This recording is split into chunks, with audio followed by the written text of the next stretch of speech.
Welcome. Today I'm going to talk about the personality of the Pakistan who need no introduction. Yes, I'm going to talk about the life of Abdul Sattar Edi. I'm Mr. Heather and you're watching Heather 365.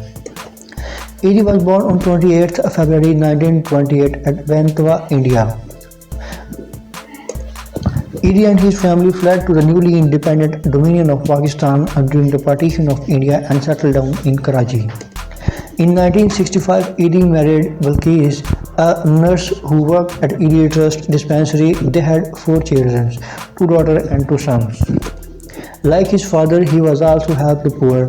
There is a famous story that his mother gives him only 2 rupees, one for his personal use and other for the needy person to help them.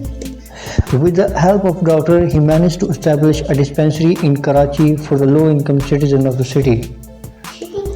Most of the time, he slept on the table in the dispensary so that he could be readily availed when needed by the patients.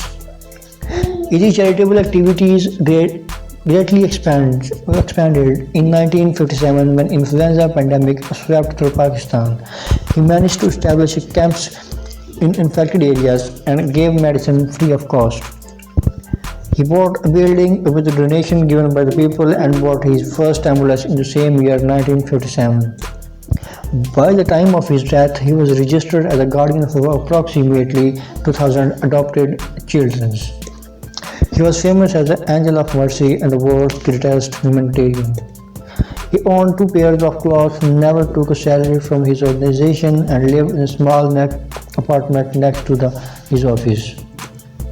Once he said, "I feel happy that God made me different from others. I help the most oppressed and needy persons."